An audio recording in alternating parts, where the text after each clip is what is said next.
I'm going to wait for someone to join the Hangout just so that I can verify that the sound is working. And then we'll start going through some of these questions that I've got submitted from the Google responses.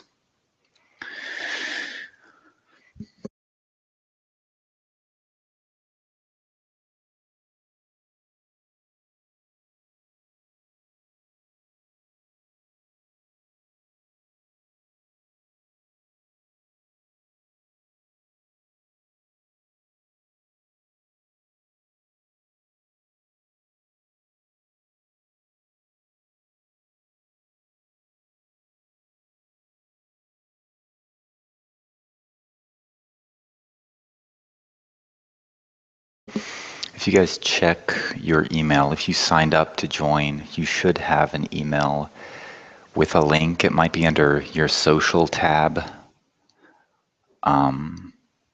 instead of in your main inbox. What I'll also do is I'll also post the join link on my website since it's public.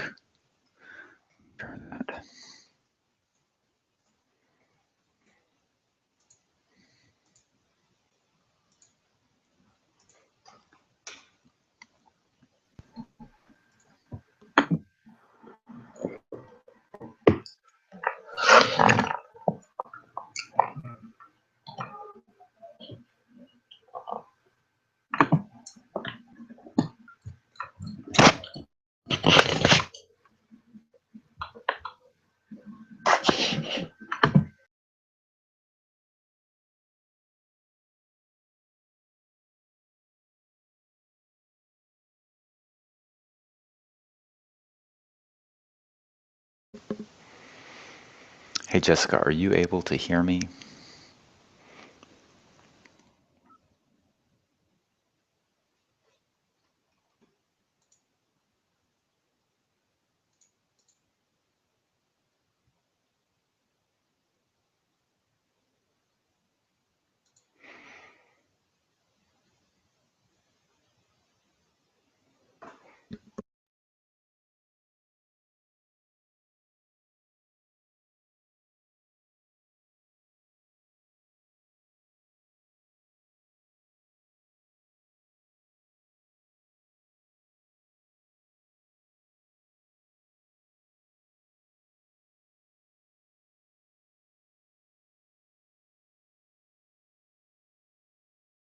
All right, I'm going to go ahead and start. I don't know if you guys can hear me or not, but I'm going to start going through these questions. So, one sec.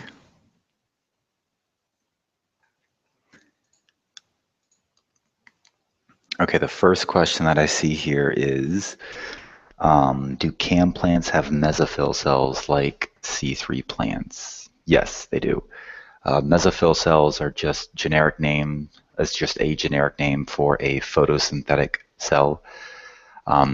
This is the large central vacuole. So the main difference between a C3 plant versus a CAM plant is in the mesophyll cell of a CAM plant, you're going to have carbon dioxide converted into some sort of organic acid. And that acid is going to be stored in the large central vacuole so that during the daytime, the CAM plant can close the stomata and that carbon dioxide can be cut off of the acid and dumped into the chloroplast so that carbon fixation can take place. With C4 plants, you've got the mesophyll cells and the bundle sheath cells, and then underneath you've got the vascular tissue.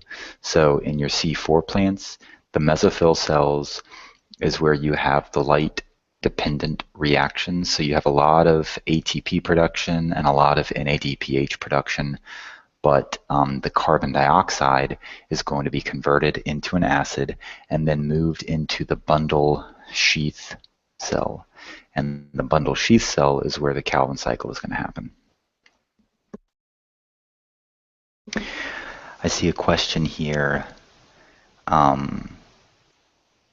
Why is chloroplast considered an autotroph if it needs carbon dioxide? So carbon dioxide is not considered an organic molecule. Carbon dioxide, even though it has carbon in it, is considered an inorganic molecule. So autotroph just means that they're capable of producing their own organic molecules to extract energy from those.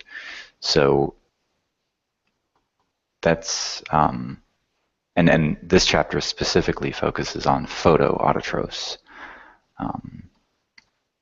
plus some sort of organic molecule.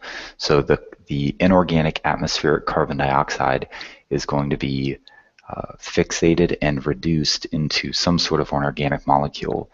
The energy that comes from that is sunlight energy that is going to excite electrons in water. What's going to excite electrons? Excite electrons in chlorophyll A, and that water is going to get converted to oxygen. Another question. There was a question about the quiz that we took most recently. There was a question about that. I would have to pull it up. The question about, give me a second. If, okay, so Calvin, the guy who studied and figured out the details of the Calvin cycle, he studied the Calvin cycle in low CO2 levels and then low light levels. So in low CO2 levels, you have RUBP, which is a 5-carbon molecule that is normally combining with carbon dioxide.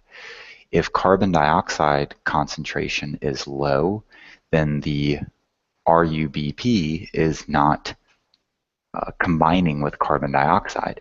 So if RUBP isn't combining with carbon dioxide, then its concentration is going to be higher compared to a cell where the carbon dioxide concentration is not low. So that is the reasoning behind that question from the quiz. I see a question here. Is there an electron transport chain in cyclic phosphorylation? Hang on a second. Is there an electron transport chain in cyclic phosphorylation? Okay, so cyclic phosphorylation, yeah, they go through the electron transport chain. Let me draw photosystem 2 and 1. So in cyclic electron flow, you've got photosystem 2 and photosystem 1, and I really don't even need to draw photosystem 2 because in cyclic electron flow, there is no photosystem 2 involved. The orange is the thylakoid membrane, so you have an electron that's excited. It's caught by the primary electron acceptor, and normally it's fed into a really small electron transport chain over here, and eventually it falls onto NADP+, and that turns into NADPH. But in cyclic electron flow, that electron is instead going to be diverted into the electron transport chain. And as it falls down the electron transport chain, energy is released to generate a proton gradient, and as soon as it falls back onto the chlorophyll A in photosystem 1, a photon of light is going to excite it again, and it just keeps on going back into this electron transport chain. So cyclic electron flow is really good at generating ATP, but it does absolutely nothing to generate NADPH. I'm seeing a question, what are the key differences between chemiosmosis and cell respiration and in photosynthesis? Okay, that's a good question. Some of the key differences is in Venn diagram. In cell respiration and photosynthesis. So in cell respiration, you've got the mitochondria. In photosynthesis, you've got the chloroplast. The similarities, let's do those first. This is terrible. The similarities is that you've got a proton gradient. That proton gradient is used to generate ATP. Those protons flow through ATP synthase. Whoops. Some key differences is that the proton gradient is established in the inner membrane space. Here, the proton gradient is established in the thylakoid lumen, They're both, so this is going to, the protons are going to flow out into the stroma. The protons in the matrix are in the mitochondrion are going to flow into the matrix, and as they flow in into either the matrix or the stroma, ATP is going to be generated. And then another huge difference between these two, like you could argue the biggest difference, is the electron source. So in cell respiration, the electron source is going to be some sort of organic molecule that the cell is oxidizing. The electron source here in photosynthesis is some sort of hydrogen source. And in this case, it's going to be water. So that electron comes from water, and it comes from water thanks to photons and chlorophyll A. But they're both generating a proton gradient so that ATP can be made. And then also, here's another big difference, is that the ATP made from cell respiration is used to do work. So that could be building things, pumping things, moving things, sorry. Over here, the ATP that's generated from photosynthesis is going to be used to do work, but it's going to be used to do really one specific type of work. And that one specific type of work is going to be to phosphorylate PGA so that it can turn into G3P, and then also to take that G3P and convert some of it or most of it back into RUBP. Once this G3P is made, it can be turned into glucose and sent into the mitochondrion to be burned for ATP. And that ATP can be used to do a whole bunch of different kind of cell work, but in photosynthesis, the ATP that's made, really the only work that it's being used for is this right here.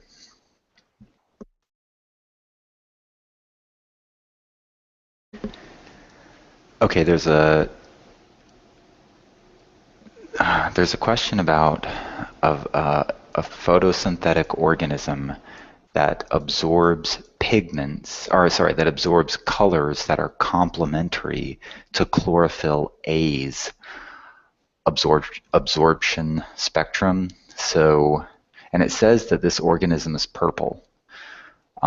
So if this organism is purple and it absorbs wavelengths that are complementary to chlorophyll A, then it's going to absorb yellow and green, and it's going to be reflecting red and blue, which is why it appears purple. Whoever submitted this question is telling me that the answer key apparently says that they're absorbing this light. If that's what the key says, it's just incorrect.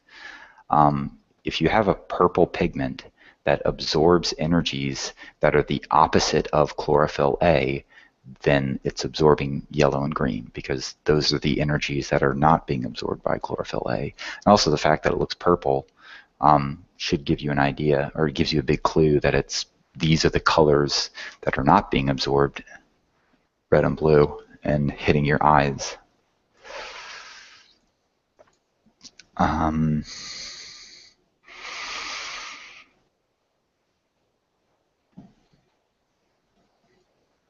Let me see if I've got any more questions. There's a question that says, do the electrons get excited? Or am I correct that the electrons don't get excited until they reach chlorophyll A? The electrons are excited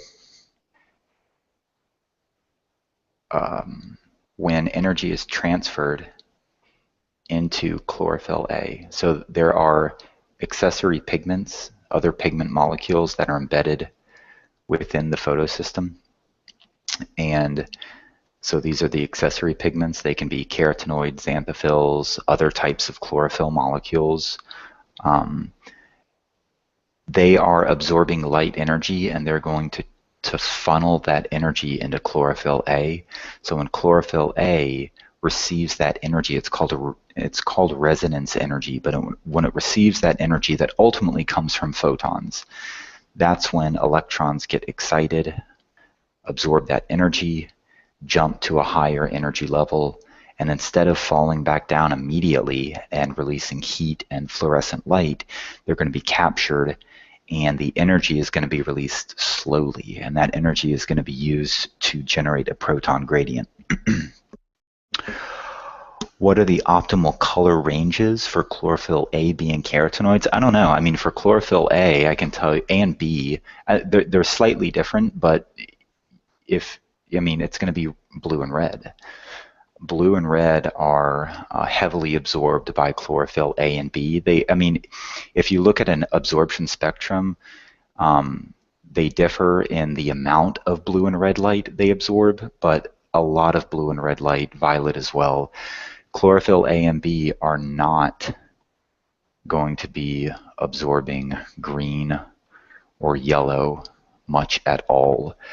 Since carotenoids have an orangish color, they're going to be, let's see, if they're orange, what colors are going to make it to our eyes? Probably some red. So they're not as good at absorbing red, but that's okay because chlorophyll's just fine doing that. So their carotenoids are probably going to be absorbing more green and yellow than chlorophylls, which is why they look orange. And again, the whole point of them doing this is just to help capture light energy that chlorophyll A or B can't do alone. You're always going to see, though, like an absorption spectrum. I don't think anyone expects you to memorize exactly what wavelengths are best for all of the other different pigments. Really just the chlorophyll pigment is what you should know without having to look at anything, or without having to look in an absorption spectrum.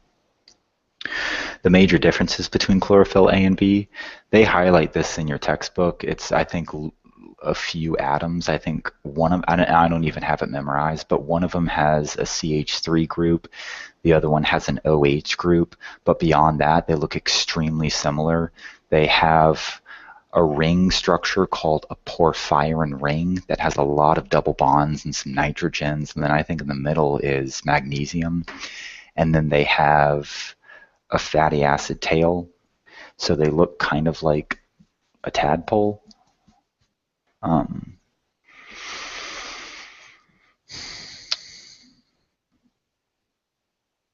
There's a question here about DPIP. DPIP doesn't really affect the rate of, okay, so the question is, why is it that we need more DPIP to make the rate of photosynthesis slower? DPIP is not going to be used to affect the rate of photosynthesis. DPIP is used as an indicator for how fast or slow photosynthesis is happening.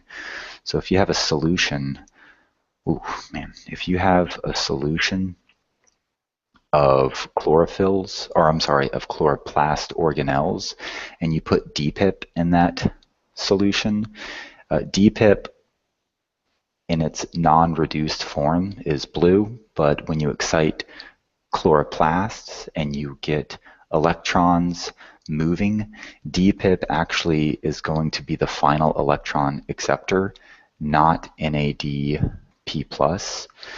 So in this scenario, DPIP, when it accepts electrons, when it becomes reduced, it turns clear. So what we're using DPIP for is, for example, like if the solution gets clear, we know that electrons are moving and therefore the light-dependent reactions are happening. If the solution stays blue and it doesn't get clear, then we know that photosynthesis, or at least the light-dependent part of photosynthesis, isn't happening. So like, for example, if we were to shine green light through this test tube, we would expect the test tube to not, we would expect the DPIP to not become clear, because green light isn't that great for moving electrons. If we were to boil the chloroplast, we would expect it to stay blue. If we were to wrap the if we were to wrap the test tube in tin foil so that it's dark and light can't hit it, we would expect the solution to stay blue. if we were to shine white light or red light or blue light into the solution, we would expect over time that the solution would start becoming clear, because those energies are going to get electrons moving, which means that DPIP is going to accept those electrons as the final electron acceptor.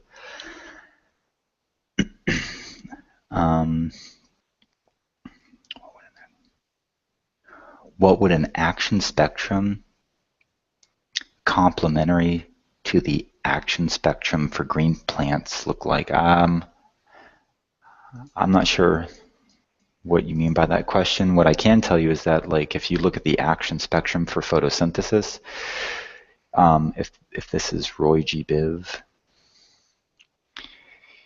if we're looking at chlorophyll A, I don't have it memorized, but it's something like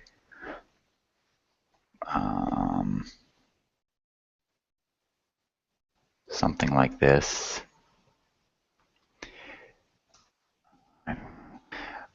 So this would be the absorption spectrum, and the action spectrum. So the absorption spectrum is looking at an individual pigment. The action spectrum, which I'm going to draw in purple, is looking at the wavelengths of light that are best for photosynthesis. The reason that they're not identical to each other is that for photosynthesis, you have more than just one particular type of pigment that's helping to absorb energy. So the plant can get away with doing some photosynthesis at yellow and green wavelengths, but not much, because the vast majority of its pigments are absorbing red and blue frequencies. Whoops.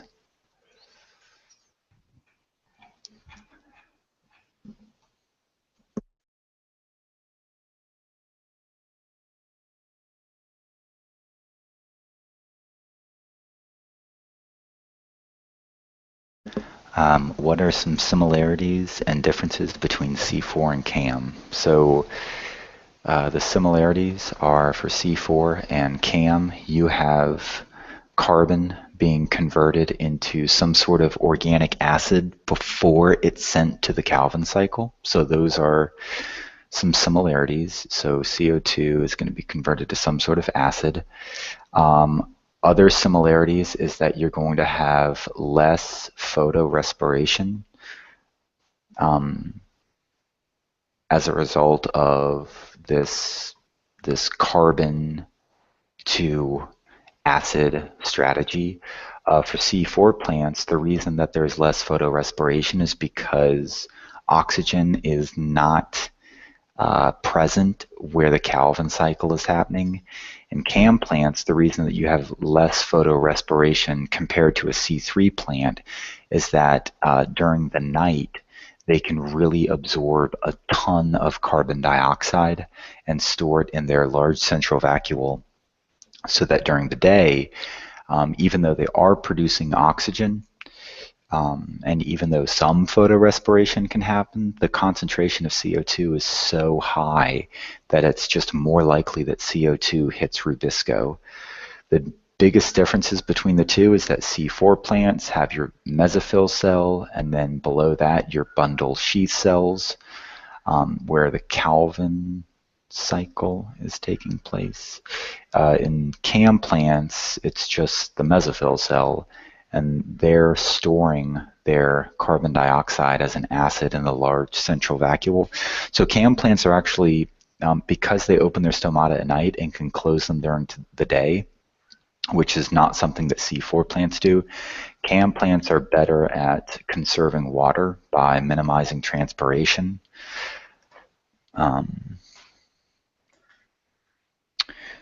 Let's see.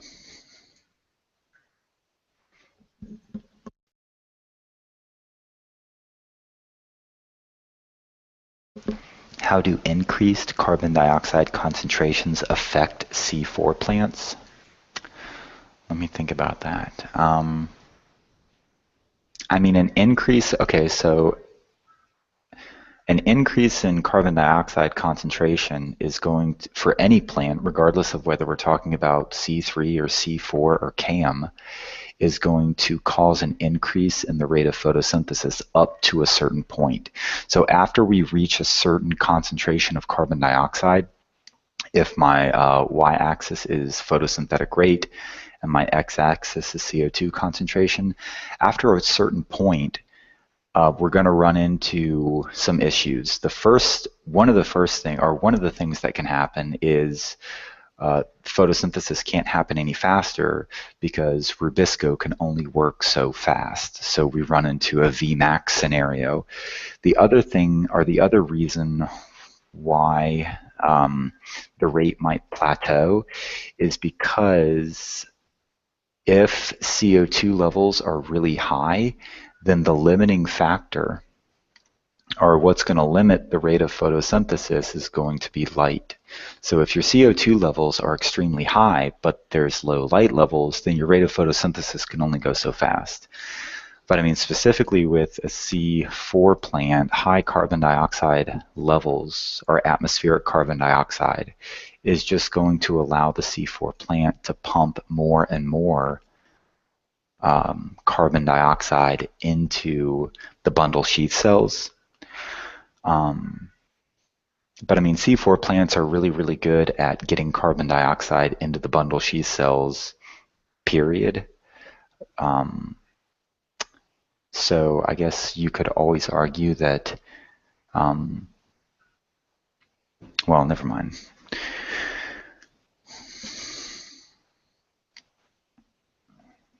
Let's see.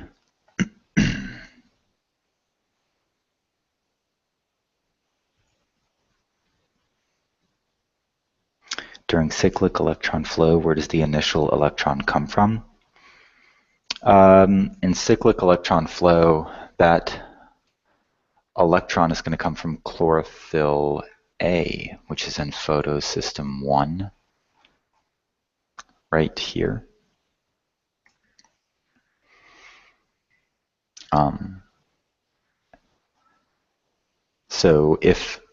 So that electron can either come from the electron that is falling from photosystem 2, or it can be just an electron that the chlorophyll A molecule already has when the chlorophyll A gets made. So the chlorophyll A pigment molecules are always getting made by the plant cell in the spring and summer. So, and we didn't talk about the process of building chlorophyll A.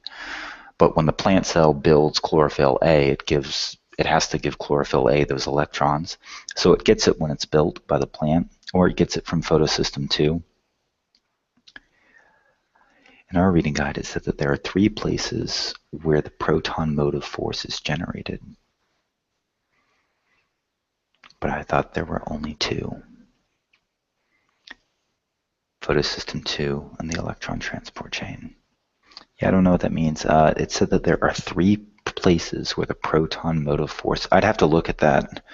The proton motive force in this chapter is generated thanks to photosystems 2 and 1. And you can also argue that photosystem 1 by itself could generate a proton motive force. Photosystem 2 is really good for non-cyclic flow, which is this pathway right here, where instead of going back into the electron transport chain, it goes over here, and the electron falls onto NADPH. So they're both used to generate a proton motive force. I don't know what it means when it says that there are 3 places. If you could send me the question, or if I can't find any more questions on the survey, I'll take a few seconds and see if I can find it on the reading guide. Is photorespiration harmful for a plant? I think your book says yes, but I've heard other arguments that say that if it was very, very harmful, it wouldn't be so prevalent in plants because it would have been eliminated through natural selection and evolution. Photorespiration, as far as we know, doesn't benefit the plant. It's sort of a cost for saving water. From an agriculture perspective, it definitely is something that we want plants to avoid because photorespiration decreases crop yield. I don't know that it necessarily harms the plant. In high quantities, it can cause plant death. But there are some arguments that in low rates of photorespiration might have some sort of benefit that we just haven't discovered yet.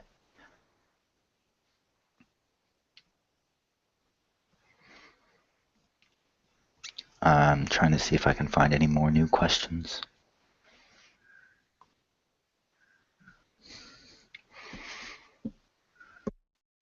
All right, I'm gonna keep on checking the questions, but since I don't see any more, I'm gonna look at that reading guide really quick to see if I can find what this question is talking about.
Antenna pigments. Antenna pigments are just pigments that you find in the photosystem that help chlorophyll A do its job.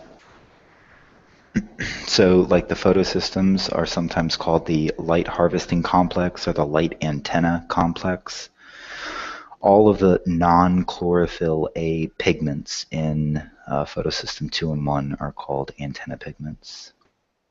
Yeah, I'm looking at this question. List the 3 places in the light reactions where proton motive force is generated in the light reactions. I'd have to look in the book, honestly, to see what they're talking about. Maybe they want you... Yeah, I don't know. That's a weird question.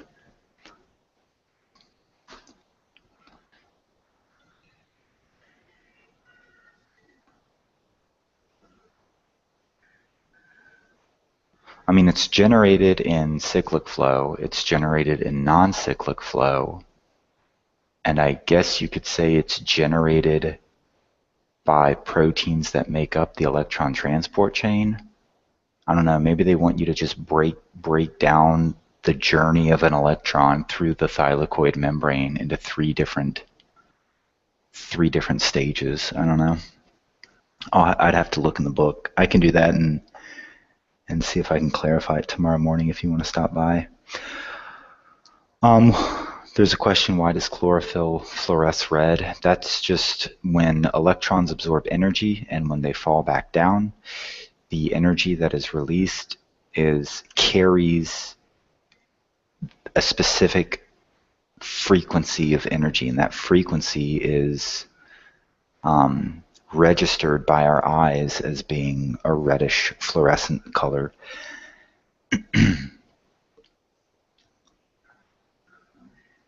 How does cyclic electron flow produce ATP? Does the flow of electrons fuel phosphorylation? Yes, indirectly. What directly fuels phosphorylation is the diffusion of protons into the stroma. Cyclic electron flow is really good for making ATP, though. because you have electrons that are constantly being fed into an electron transport chain as long as that photosystem 1 is supplied with light energy.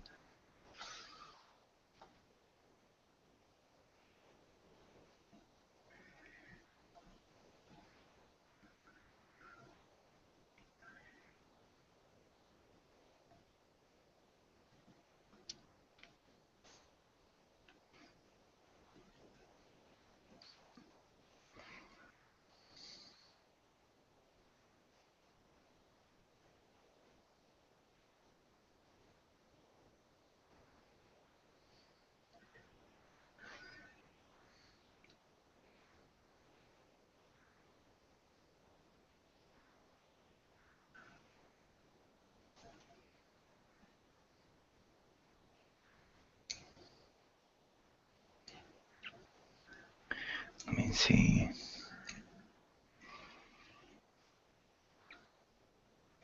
In our book, there's a diagram of C4 plants, but in it, CO2 is entering the bundle sheath cell.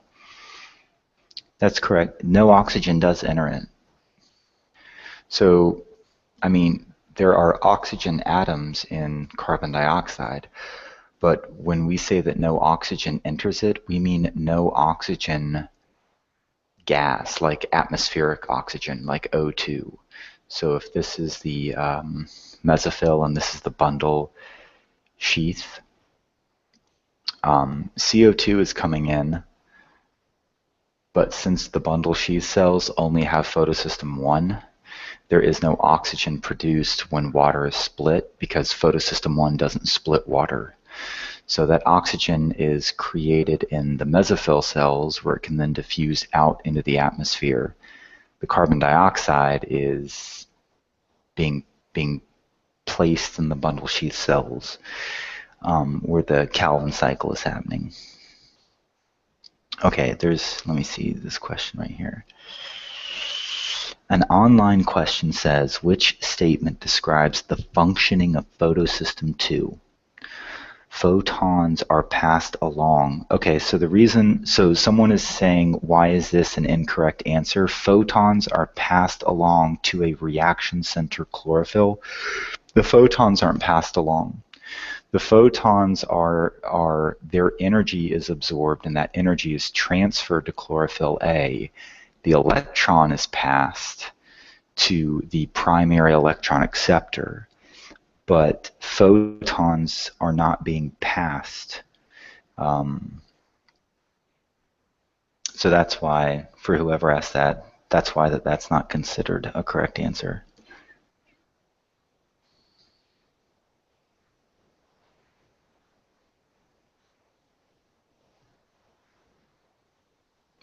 That's a tricky question, but that's why.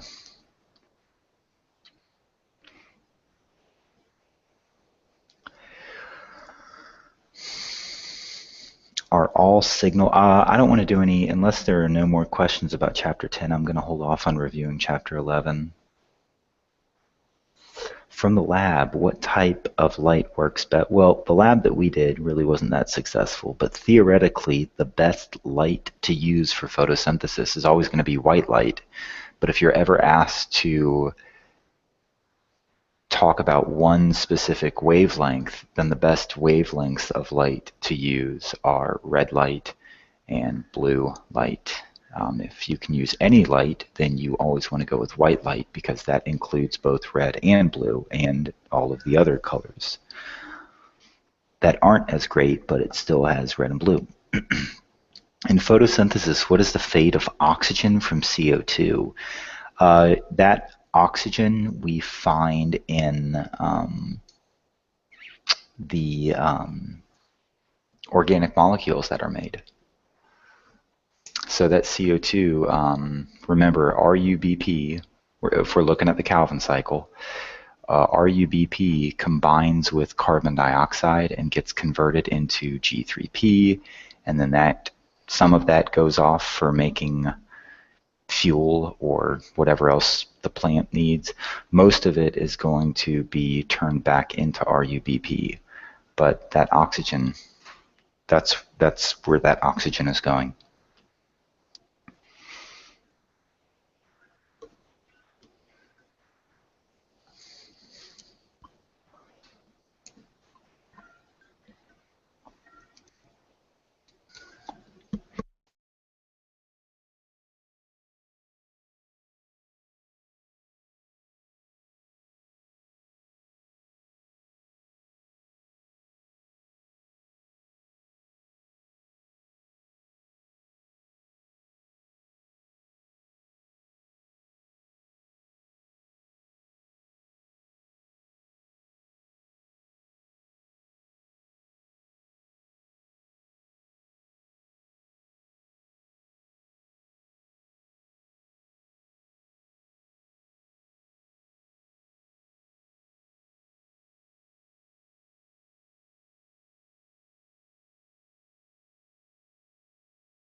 You've also got some of it going to water, but that water typically isn't drawn in the photosynthesis equation. Typically, your photosynthesis equation is just 6 CO2 plus 6 H2O yields 6 water and C6 H12O6. So really what's happening is that 12 H2O are on the reactants, and you do get 6, for every 12 moles of water, you get 6 moles of water on the product side, but that typically isn't included in the photosynthesis equation. You just get sort of like the reduced version of the equation. But getting back to that original question, this oxygen right here came from this oxygen right here.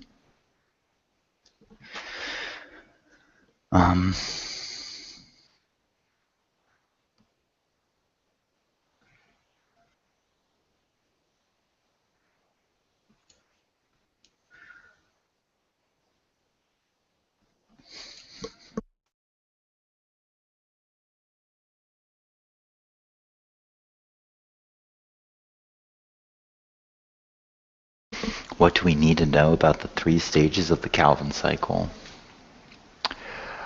I would know this.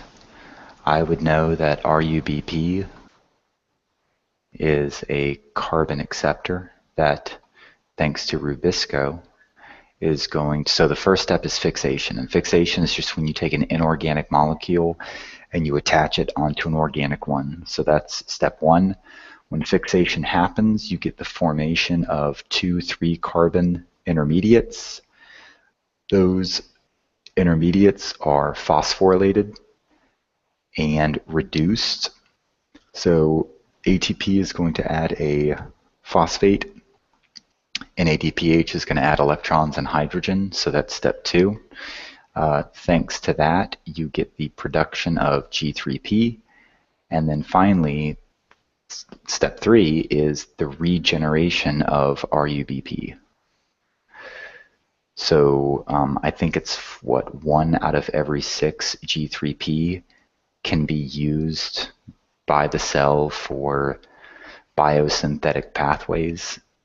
5 out of 6 G3P that get made have to be used to rebuild RUBP, and that does take a little bit of energy. That does take a little bit of ATP, which is created by the light-dependent reactions. And that's it. I mean, as far as the name goes, you guys aren't going to have a free response, but if you ever are given a free response about photosynthesis, it wouldn't hurt to know the names RUBP, PGA, and then G3P. Those are like the big intermediates of the Calvin cycle. Remember, PGA is what's created after fixation, but before the cell actually, or before the chloroplast actually invests any energy into the Calvin cycle to turn it into G3P.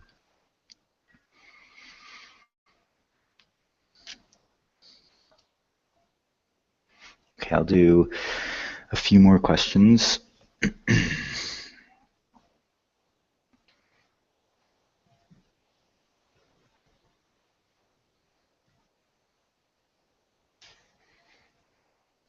Yes, the oxygen from CO2 also is found in some of the water that is produced as a result of photosynthesis, but that's typically, again, that's typically not drawn in your photosynthesis equation.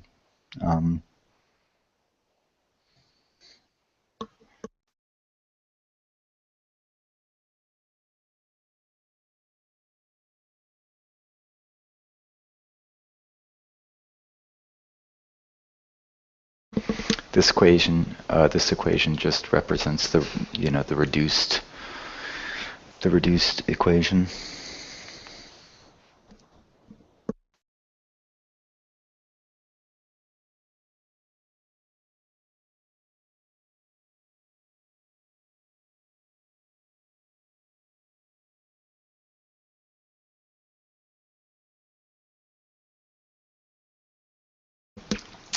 P gal, I think P gal and is, I'd have to check. It's one of the intermediates. I believe it's the intermediate that's created right before G3P is made, but I'd have to, let me pull up the Calvin cycle and check really quick.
Yeah, I don't know. I'd have to look it up. I mean, and I'm looking at the textbook right now. They don't have P-gal in there, phosphoglycer. I don't know. I can do a quick Google search though and see if I can find out. I think my microphone was on mute. I don't know if you guys heard me, but P-gal is just an intermediate created in the Calvin cycle.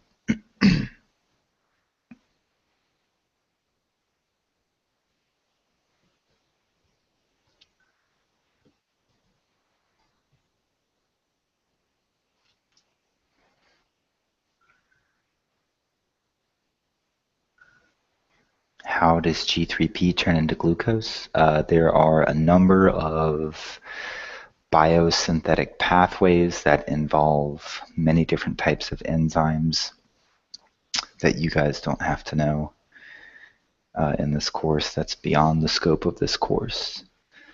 But it will be built into it using enzymes.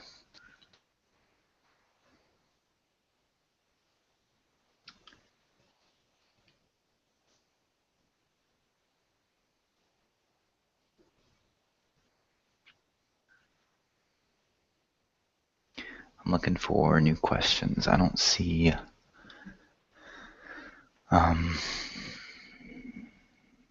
Where's the electron from the electron transport chain coming from? It's coming from chlorophyll A, which gets its electron when it loses it from water.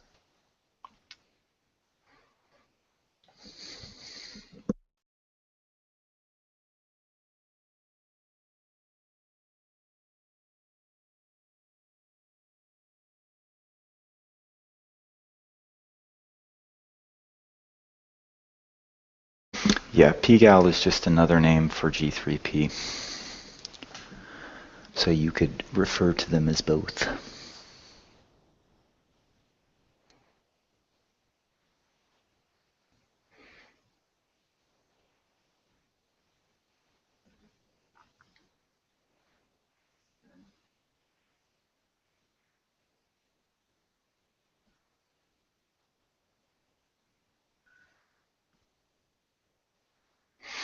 There's a question here about, yeah, there is an a very short electron transport chain that the electron flows through before it gets put onto NADP+. There's another question here about the labs, the class data, and the lack of discussion about the class data. That's really just because for the 4 years I've been doing this lab, the ET50 lab, the data is just so spread out between groups, and the data is just so unreliable that we didn't talk about the class data. Really, the whole point of the ET50 lab was just to get you familiar with the experiment and just more practice doing experimental design, making claims based on background knowledge. But for the ET50 lab, it was really just looking at oxygen production. So oxygen production, and you were manipulating a variable. So you should know theoretically what should happen or how ET50 is affected under various conditions. So under hot water, cold water, blue light, green light, white light, you know, different concentrations of baking soda water. That was the point of that. And then the point in my class, we did a pigment lab, a chromatography lab, where you have chromatography paper or filter paper, and you start with some pigment deposited, and you had solvent, some sort of solvent, whether it was rubbing alcohol or ethanol. And as the solvent traveled up, different pigments were deposited based on their size and or polarity. So the whole point of doing that or talking about chromatography was just to show you how what we see, for example, this black marker, that black is actually composed of many different pigment molecules. And so the point of talking about that was just, again, to show you that plants, although the leaves look green, they actually contain a bunch of different pigment molecules other than chlorophyll.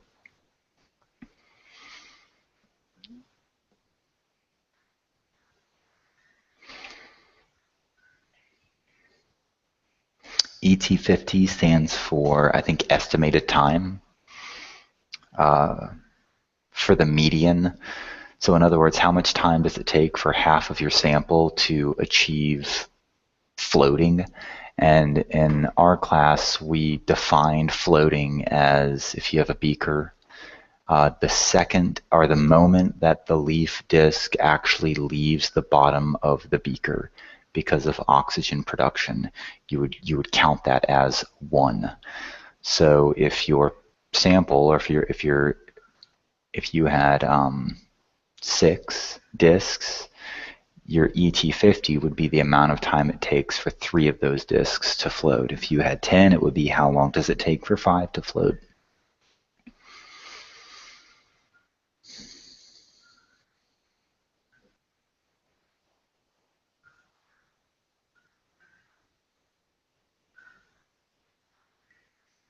An electron is deposited in the photosystem 1 from the electron transport chain, but how is it consumed? It's consumed when it falls onto, I mean, it's, by consume, what's happening to it is that electron is in photosystem 1, it's got one of 2 fates. When it gets excited by a photon of light, it is either going to be diverted back into the electron transport chain, or it's going to go onto NADP+. If it goes onto NADP+ and that turns into NADPH, then that electron's ultimate fate is to be incorporated into PGA during the reduction phase of the Calvin cycle. If it doesn't get excited by light, it just stays in chlorophyll A.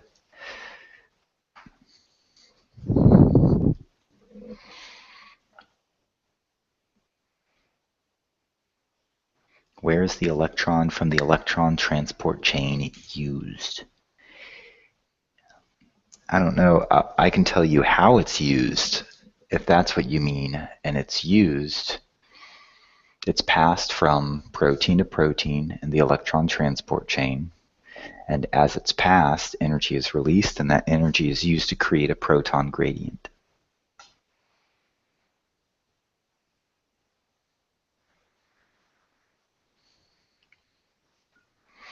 Okay, a few more minutes, and then I'm going to call it a night.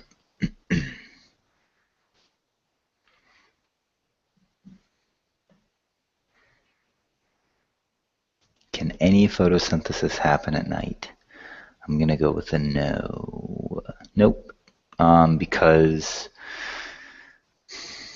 photons are required for the production of the high energy molecules NAD. Where am I? Okay.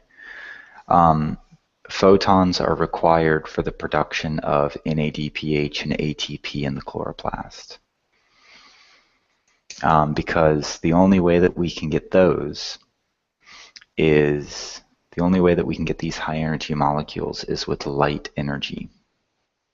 So even though the Calvin cycle could, or it's called the light independent, or sometimes it's even called the dark reactions, it can't happen without these high energy molecules.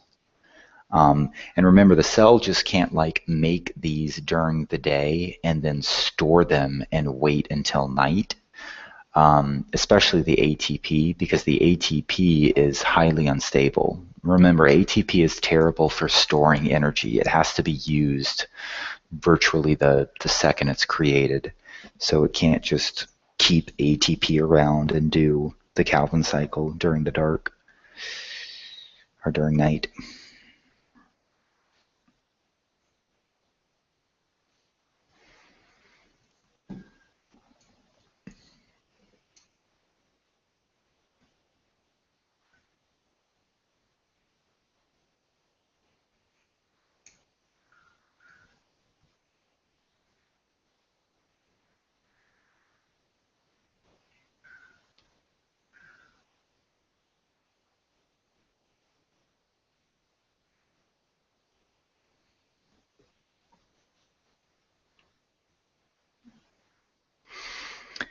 After the NADPH drops their hydrogen and electrons into the Calvin cycle, do they return to the thylakoid to pick up electrons from the photosystems? Yes.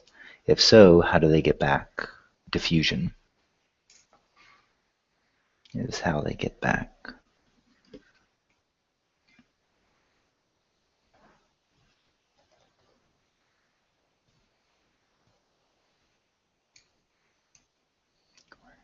Let's see. Okay, one more minute and then I'm gonna hit it.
Alright guys, hopefully this was helpful. Sorry I had to kind of change it around at the last second, but at least we got some time together.